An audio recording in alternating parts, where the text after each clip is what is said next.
Hello and welcome everybody, this is Roland Hartmann from graphicinmotion.com and it is tutorial time again. In this tutorial we will create this really awesome animation of this 3D character, and you see he is performing some breakdance moves, and it is actually an OBJ sequence here that we will use. Of course we will use Stardust to create this, and we will create some particles, we will apply some physics to them, and then I will show you how to set up some of these materials and how to create the volumetric light. So we have a lot to cover. Let's jump right into After Effects and let's get started. As always, first of all, I will create a new composition and I will just use the HDTV preset for this project. Make it 10 seconds long. Let's create a new solid and name it Stardust, and I will apply the Stardust effect. The first step is to import our OBJ sequence, and therefore I don't need this emitter and this particle node, so I will just delete them and I will create a new model node. Make sure the source is set to file, which is actually the default, and then open up the file properties and click on this all here. This way you can browse your hard drive and you can load your OBJ. So this works exactly the same for an OBJ and also for an OBJ sequence. In a sequence, you just select the first object or the first file in your sequence and click OK. And now you see immediately that my OBJ is already here. It doesn't move yet, and this is because I have to activate this load sequence here. So just click this checkbox and then you see now my animation is here.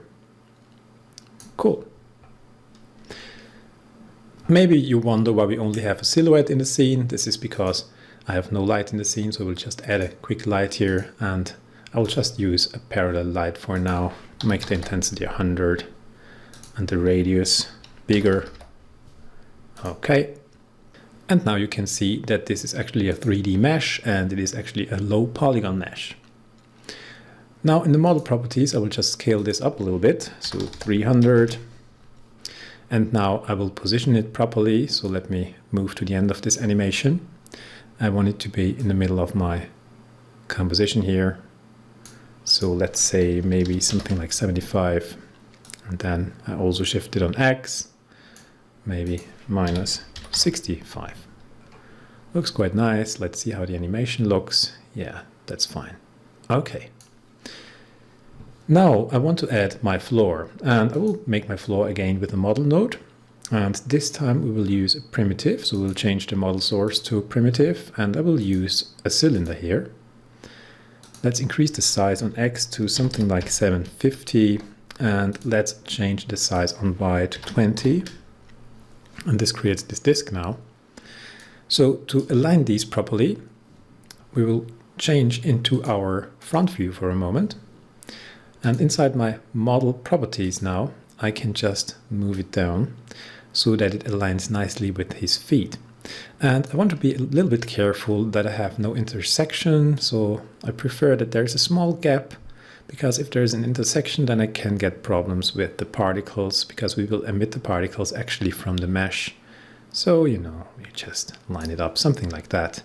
Should be good. Let's take a look here in the active camera, and I think that this will work. Yeah, this doesn't look too bad. Actually, it looks quite nice. Okay. Good. Now I will just quickly rename my nodes here that I don't get lost. So this is my floor, and this is my dancer. Okay. Now we can take a look how we can emit particles from our OBJ, and this is actually very easy. So we just create an emitter and we create a particle node,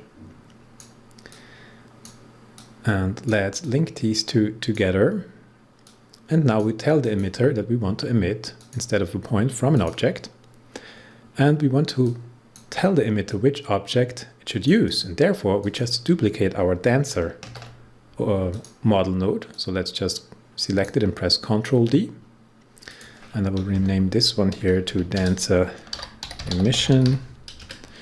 And I can now link this to my emitter directly here in the same port as the particles. So let me rearrange this a bit, like so. Okay, so far so good.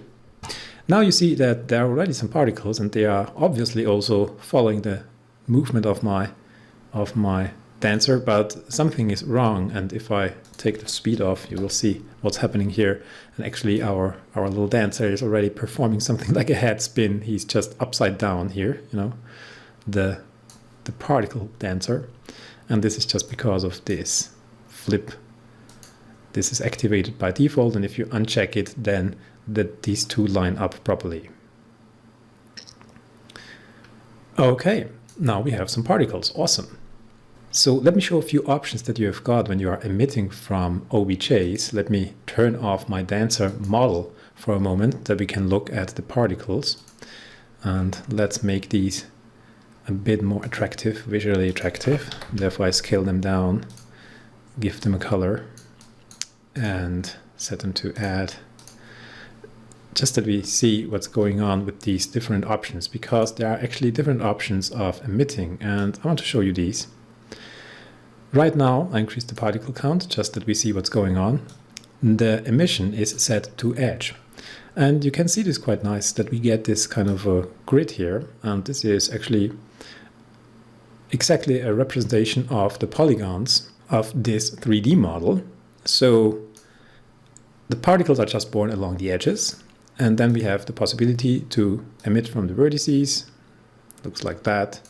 And vertices are the points on the model, and then we have the possibility to emit from the volume that will fill the inside of our dancer. That's also very cool. It's a little bit slower to calculate, but really nice. You can create awesome effects with this. And then we have phase, which creates one particle per polygon. And we have the surface, which just distributes them more or less randomly over the surface. This is also a very nice look. And in our case, I think that we will just use edges, and we will reduce this quite a bit to 200. Okay. One thing that I want to mention, if I increase the speed now, let me increase this just again for a moment. And you see now the particles are flying out from my dancer, but you also see that they are moving with the movement of this model. So they're not staying where they are born, they're moving. The whole particle cloud is moving with the dancer. So this can be quite cool if you want to create certain effects, but in our case, this is absolutely not what we want to achieve.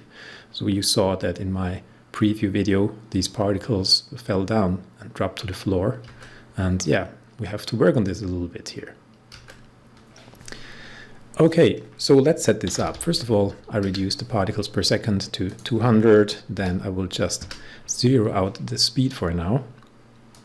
And I also want to change the particle shape because I want to use 3D models here. And in this case, I want to use spheres. And therefore, I need another model node that I can link into my particles node and tell it that we want to use a primitive. And we want to use a sphere. Good. Now let's reduce the segments here to 12 times 12. This way it will just be a little bit faster to calculate. And I will increase the size again, something like 50, and let's change the random size to 75. Now we have nice big particles. And this looks also quite funny, you know, a dancing balloon man or whatever. But I want to add some physics to this setup now. If you're not familiar with physics and Stardust, then I would recommend that you check out my basic introduction to Stardust physics. I made a tutorial a while ago about this. I will not go through all the basics. I will just show you how to get the result that we want. But of course we need a physical node. So let's add in a physical node. And now we have to connect the physical node to our particles. So we will not connect it to the model. We will connect it directly into our particle node. And to make this work, we have to turn on physics. And you will see in a moment what's happening when I turn on physics now. We get this alert, and that says, to simulate, please save the project. This is very essential. So remember that before you turn on your physics, you have to save your project. And the explanation is pretty simple. Stardust needs a path on your hard drive to save a cache. So it needs to save the data that is created by this physical tab and the calculations. It needs to save it to your hard drive. Okay, now I saved my file and now I can turn on the simulation. And you see immediately something is happening. So I will create a quick run preview, but before I do that, let me just change a few settings here in the render settings. I will just change this to medium. This will just make it a bit more fluent, and I also change it to half in the resolution, because then we will have a better response here. And you see it's really responsive. And yeah, you see the particles fall to the ground, but they are of course not colliding yet, because we didn't tell them that this is actually also a physical object, and we will do that now. Before we do that, let me go into the floor node again, or the floor model node, and change the segments, because I see right now that this has not enough segments for our purpose. So I will add the segments, or increase the segments on X to 128, but I don't need many on Y, so I will just put in 3 here. Could also use 1 probably, but 3 should be enough. Now it's a nice disk. And now I want to add in another physical node and link it to my floor. But this time we have to do a few changes. So first of all, you see now it's gone, and this is because it's also affected by gravity, and it just falls down. So you see in the beginning here, it's still visible, and then it just drops.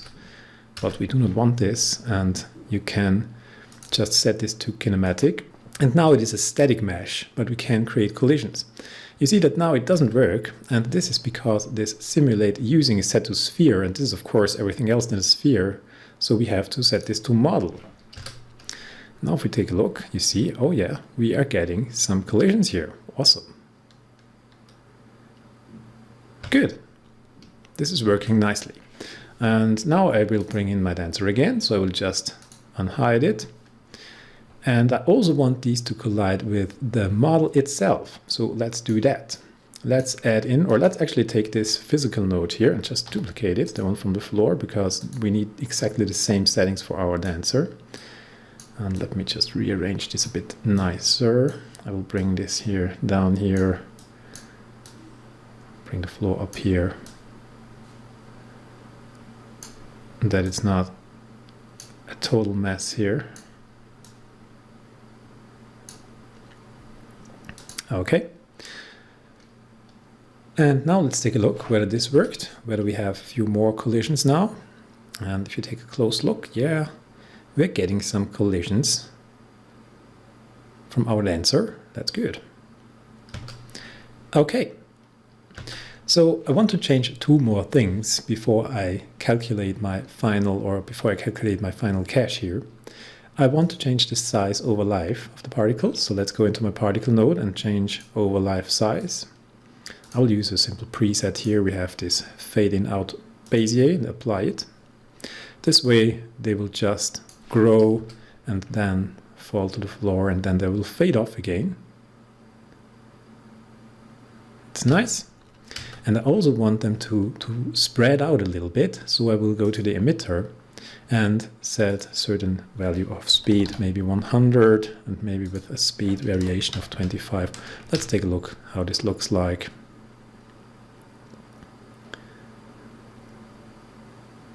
Yeah, this looks quite funny. Maybe it's a bit too strong, so maybe I should just reduce this to 75. Let's take a look. Yeah, this looks really nice. So I will stay with these values for now. And you see now that we have a few problems here. Some of these spheres get stuck inside the model here, and I don't like that. And I can change that maybe by manipulating the size over life even further. So if I just bring this in here a bit, maybe to a value of, let's say 7, and just make this here a little bit flatter, not that steep, maybe they shoot out before they grow, and maybe we'll not get that many intersections here. I will just take a look how this affects our simulation. And yeah, actually this is quite nice. So this is more or less working. They need a little bit more time to grow, but they're not sticking inside the model anymore. That's good. And now at a certain point in time, I just want to turn off the emission. So actually, let's take this moment where he lands his backflip. So right here, we will just turn it off. Boom. And this is frame number 165 in my case. And here I will just turn off the emission by setting a keyframe to the particles per second, moving forward one frame and set it to 0. Good. So I think that this is my simulation. Let's create a quick run preview.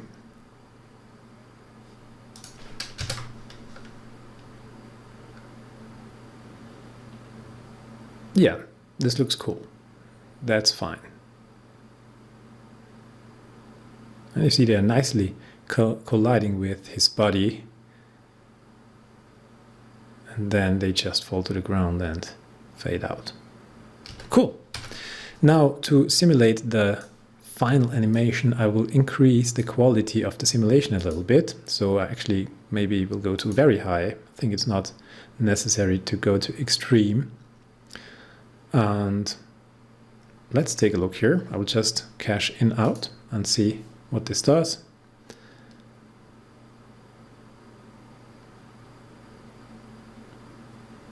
Looks quite good, and you also see how fast this is going, because After Effects is actually calculating the physics, and it is also rendering the preview here. So that's really cool. And then he has still this one on the head. Yeah, that's nice. I like this animation. That's good. Cool. So now we are finished with our simulation, and I don't want to change this anymore. And if I don't want to change it anymore, then I can just set it to freeze, turn off the auto cache just to make sure. And now you see that I can scroll through my timeline and the simulation is still there without any lags. That's really awesome. And freeze just means that now Stardust loads the data that it's saved to the hard drive. And no matter what I do now, it will have no effect on my animation. So for example, if I go to my model here and increase the segments, so to 24 times 24 now, because actually 12 by 12 is a little bit rough. So let's take a look here in full mode. And you will see now the spheres are nice and round. Now we don't see it that good because I still have the render quality on medium, but I don't care now. I know that 24 times 24 is enough for the size of these spheres. And yeah, that looks pretty good. So now it's time to make this look a little bit more beautiful. So we will assign some materials and some textures. Therefore I go to the project window, double click and import my textures.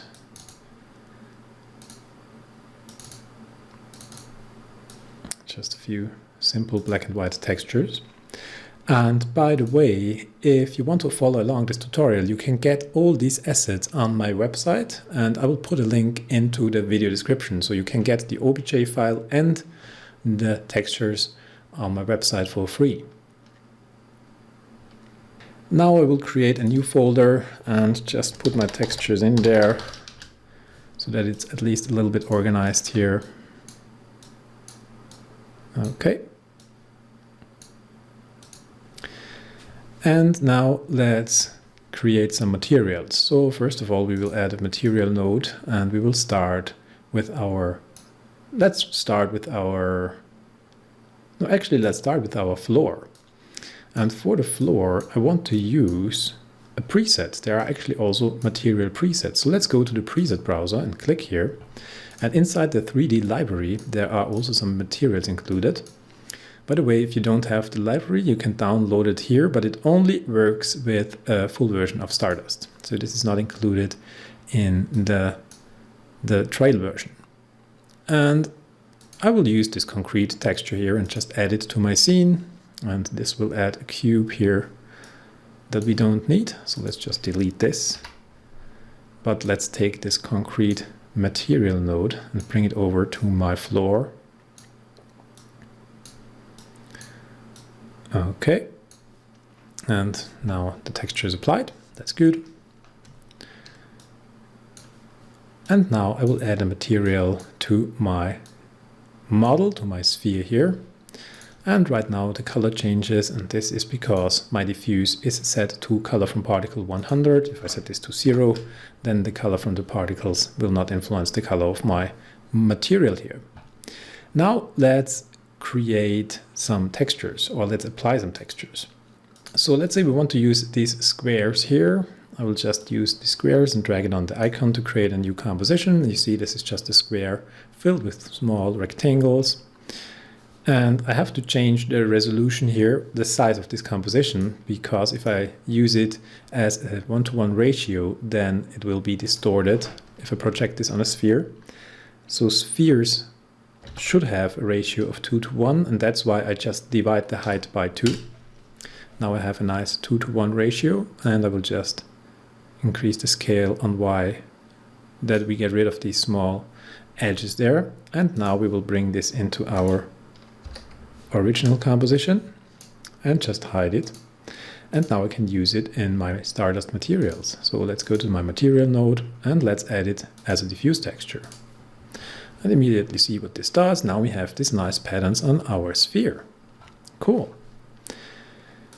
To change the overall look to a bit more of a metallic look, I could now just increase the roughness, or in this case we are in the glossiness, so increase the glossiness, something like that. And we can also increase the reflection. Now they get darker because there's not much to reflect, so we could put in here a texture or an environment. But for now I will not do it. I will just use the things that I have in my scene. So I will just leave it as it is here. Something like that looks quite nice.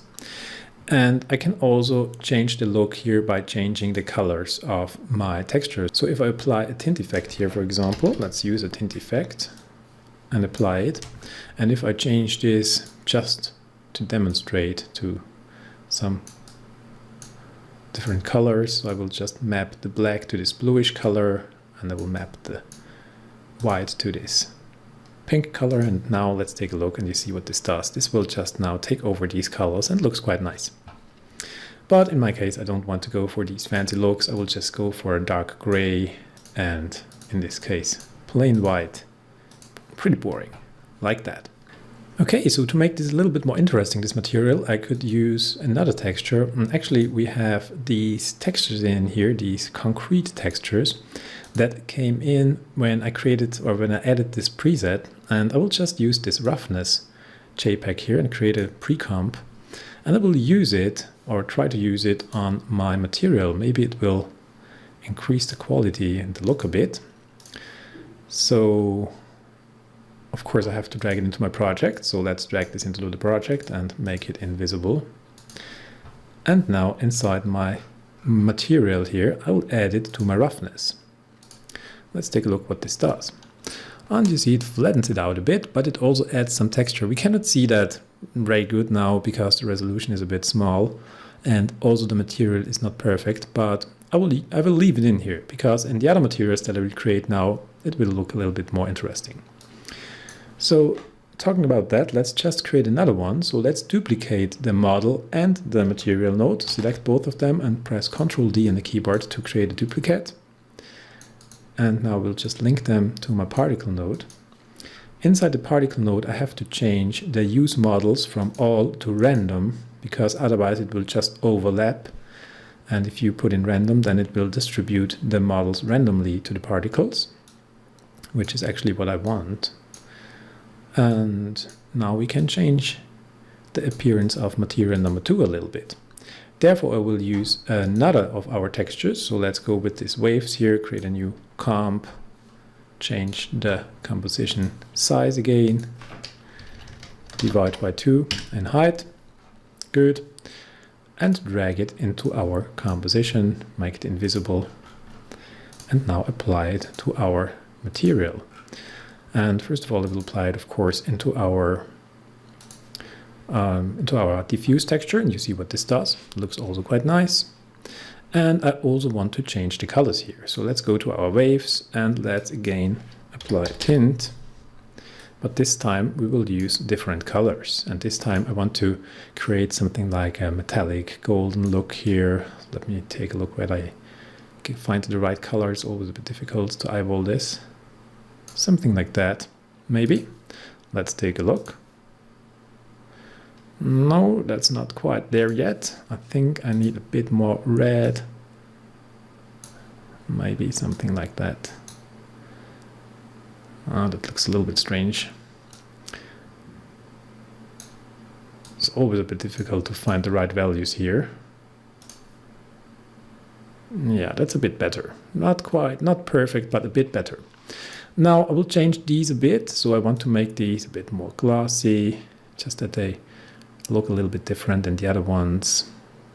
And another thing that you can do, you can also put, for example, the same texture, this wave texture here, inside the reflection, for example. So if I do that, you see what this does now.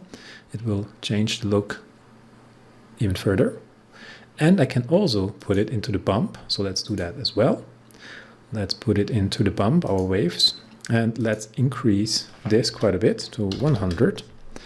And now everything turns black, and this is because we have the wrong setting here. So you have this normal and bump, and the normal maps are these kind of maps. I will just show you this. These kind of, yeah, colored maps. And our map is black and white, so we will use it as a bump. So we will just change this here, and you will see that this works now. I can do actually the same in this material. Just add it to the bump. We will use our squares here, add it to the bump, change it to bump map, and also put in a value of 100. And you will see, yeah, it's not really obvious, but it pushes out these squares a little bit. And I will also add it to the reflection. Yeah, cool. Okay. And let's create one more, just a quick one. Duplicate this one more time. Connect it to our particles. I will just drag it, let's say up here, doesn't matter. And let's go into this material, use another of these nice textures, these circles here. Create a new composition settings. You're already familiar how this works. Divide by 2. Okay. And drag it in here, make it invisible, and apply it inside these material drop downs here. First of all, inside the diffuse, inside the reflection, and also inside the bump. And if you take a look here now, this looks a little bit weird. I don't want these to be black with these metallic dots. I want this to be inverted, and that's pretty simple. I can just use either an invert, but actually I want to use a tint because then I have a bit more control. Just swap the colors and you see what this does. And I can just, instead of a plain white, I will use a grayish color here. Something like that. Let's take a look. Now they look a little bit different at least. Okay, good. Now we have some different materials, and you can keep playing here, changing the settings, maybe make these again a bit more metallic, bit less reflective, whatever you want. You could also add an environment and yeah, play around here even longer. But I want to just add a quick material to our dancer here, and therefore I will borrow this material here. I will just duplicate this, and actually now I duplicated the model as well, which I don't need. I just need this material node, and I want to add it to my dancer. So let's get rid of the material that was imported with the OBJ. And this actually was imported because I already applied a material when I created this in Cinema 4D. So now you see this looks like a total mess, and yeah, this is because, to be honest, I did not UV unwrap this guy. So this is a bit of a mess, this mesh and this object. But there is actually a way how you can solve this problem, and you go to the model node, and then inside texture mapping you have this UV map option, and if you change this from model to planar, for example, then it will project this texture just right planar, yeah, projected planar, so like a frontal projection onto your mesh. And actually in this case this looks quite nice, so I think this is not the bad thing, but I want to change the texture. So let's go to our textures, and we have these nice strokes here, and I will just create a new pre-comp. This time I don't want to change the resolution. I will leave it as a square resolution, and I will bring it into my main comp as well, make it invisible, and now I will apply it to this material here. So I will apply it to my diffuse texture, and you will see what this does in a moment. And yeah, it looks quite funny, but it doesn't look how I like it. I will just invert these strokes now. So let's bring in a tint effect, and actually let's borrow also the colors here from these waves here. So I will just copy this over, copy this effect, and just paste it here, and now just swap the colors, and this way we'll now have this result, and I like this way better. So this is a pretty cool result. One small problem, we still have the waves inside the reflection, obviously. So let's change this like so. And we also have them in the bump, and we will change this also to the strokes. And you see that this looks really cool now. This creates a really nice look. Okay, so far so good. So you see that you can spend more time, use different textures, and improve these materials on your own. But I think for the sake of this tutorial, I will stop here with material creation, and I will move on to the last step, and this is bringing in a volumetric light. So to bring in a volumetric light, I want to add another light to my scene, and I will use a spotlight for this now. So let's use a spotlight.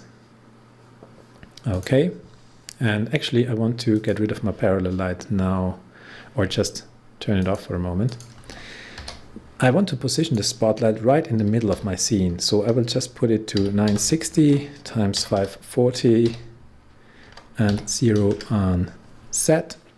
Now it's right in the middle here, and of course our spotlight has a point of interest, and I want this point of interest to be right in the middle of my composition or my scene. So I will create a new null object, make it 3D, and use this position to catch my point of interest. So I will just alt-click the stopwatch and pick whip it to my position.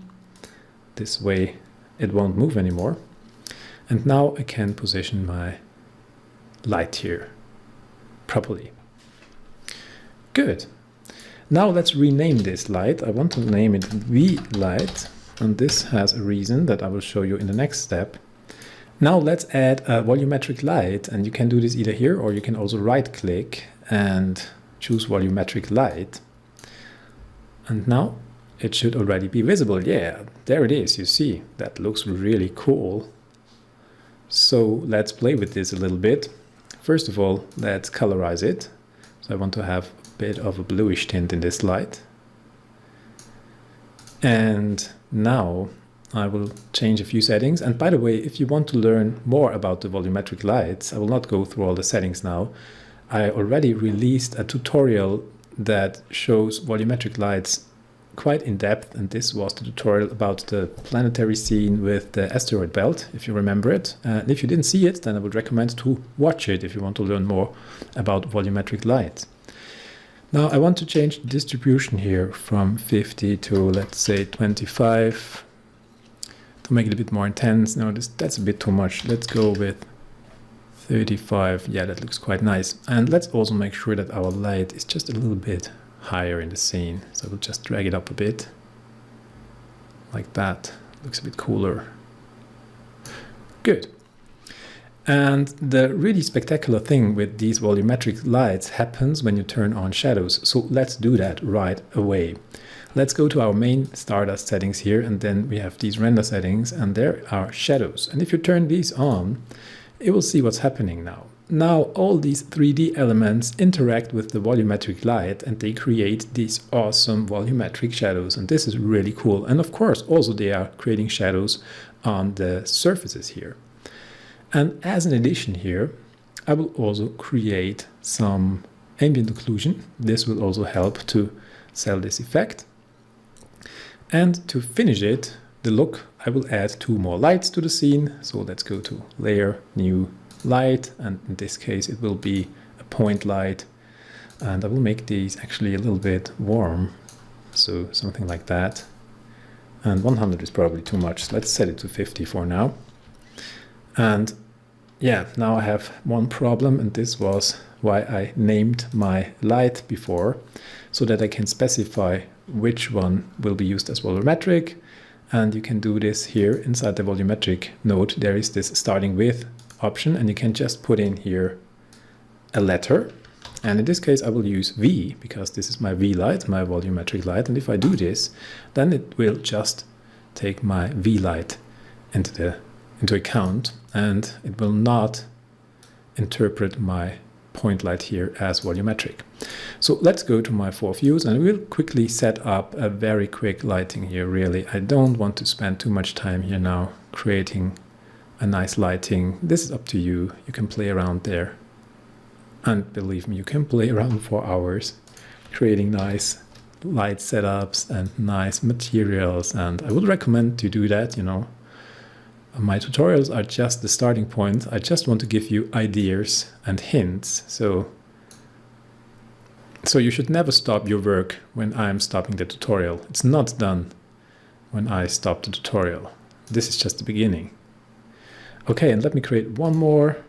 Duplicate this one here and bring it to the front, so that we have a bit of light here as well. Maybe even further. Bring it down a bit. Where is it? It's up there. It's way too high. Something like that. And I will lower this intensity down to 25. Okay, so as I said, a really quick light setup like this. But it looks cool. Really like it. Not too bad. And as a last step, I want to increase the look of our basic concrete material here, so that it looks a little bit like in the preview. And we can do this by just going to this preset material, and I will just turn off this texture, or actually I could also turn off the opacity here. Let's see whether this does the same. Then it should get whiter. Yes, and now I can change the color to something dark. Yeah, that's it. That's more or less it. Now you can change the roughness a little bit. Actually, if I change this to glossiness, yeah, this should do. I'm already satisfied with this quite a bit. Okay, so far so good. So I think that this is it. Now, of course, before you render, don't forget to turn up the quality, because I turned it down to medium. And if you now turn it to high or very high, if you take a look here now at these shadows here, take a look. Now they are smooth and they are looking really good. And that's totally awesome. So as a last step in this tutorial, I will create a quick run preview, and I will be back when it's finished, and then we take a look what we created. Okay, so the RAM preview is finished, and I think that the outcome is really awesome. If you take a look here, it's awesome. And in the end, he's catching one with his neck. That's really funny. So I really like it. I just wanted to tell you 2 more things that I realized. First of all, I forgot one thing.